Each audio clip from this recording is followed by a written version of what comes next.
Bonjour, c'est Gilles sur boursicoté.com. Voici l'analyse technique Forex et matières premières pour cette journée du jeudi 29 janvier 2015. Nous commençons tout de suite avec l'analyse technique de la paire de devises euro-dollar, donc qui, suite à cette sortie ici en exagération du trend de baissier, est venu réintégrer assez rapidement donc cette zone d'évolution pour finalement se stabiliser autour d'une zone horizontale à 1,1325. Donc pour l'instant on annule un petit peu la dynamique en cours, mais on ne sort pas de cette dynamique puisque je vous avais dit qu'il faudrait casser ici cette zone de résistance pour commencer à marquer des signaux de retournement. Donc pour l'instant les cours continuent à évoluer dans ce trend autour de cette zone des 1,1325. Un peu comme je le dis depuis maintenant quelques jours, le fait d'avoir une absence totale de rebond technique à la fin d'une dynamique baissière, puisque c'est de ça qu'il s'agit donc sur cette phase de stabilisation, montre que la pression baissière est relativement forte sur cette configuration qui donc empêche d'avoir un rebond technique. Donc par précaution ici on visera plutôt une poursuite du mouvement baissier, même s'il existe des niveaux qui vont commencer à affaiblir cette tendance baissière, mais pour l'instant on ne s'en approche pas du tout.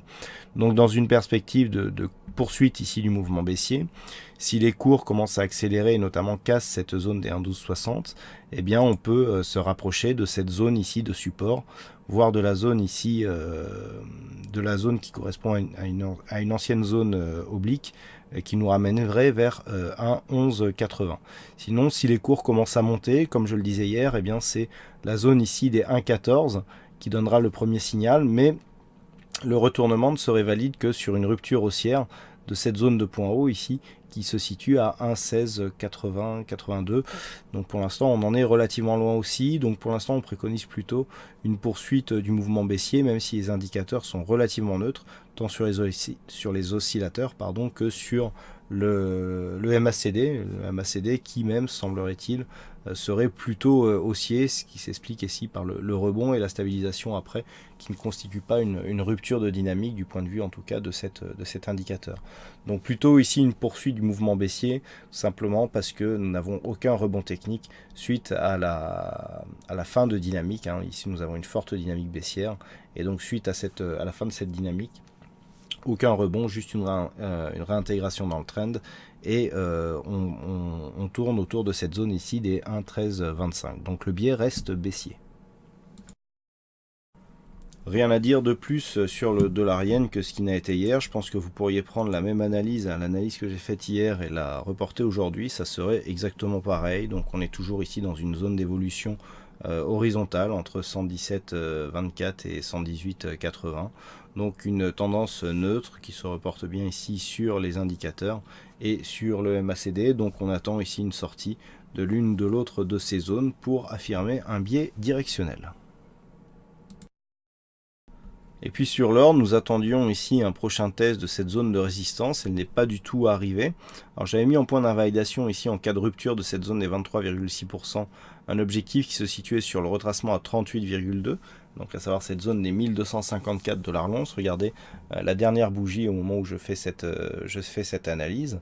On est ici en unité de temps 4 heures. Et bien on est venu tester ici cette zone de retracement avant de marquer un petit rebond et de se stabiliser sur cette zone des 1257 $ l'once, qui est une zone horizontale clairement identifiée. Donc on a ici une poursuite du mouvement baissier de consolidation, puisque nous ne sommes que au retracement à 38,2%.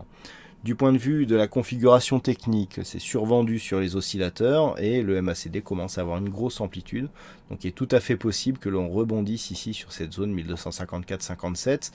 1257 étant quand même une zone de support qui pourrait provoquer un mouvement de retournement. C'est une zone assez majeure.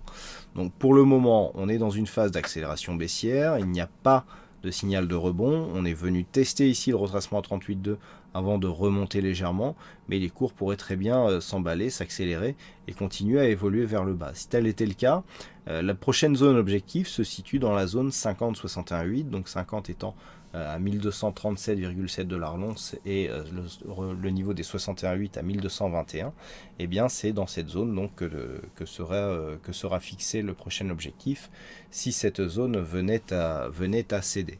Et puis si les cours remontent ici et notamment repassent au-dessus de cette zone des 1280 $ l'once, il faudra guetter une éventuelle rupture de cette zone ici 1307-1310 qui pourrait provoquer une accélération du mouvement haussier sur l'or. Voilà donc ce que nous pouvons dire sur cette analyse technique Forex et matières premières. Il ne me reste plus qu'à vous souhaiter à toutes et à tous une bonne soirée, bonne chance dans vos prochains trades, et on se donne rendez-vous donc dès demain pour d'autres analyses techniques sur le site boursicoté.com. Bonne soirée à tous.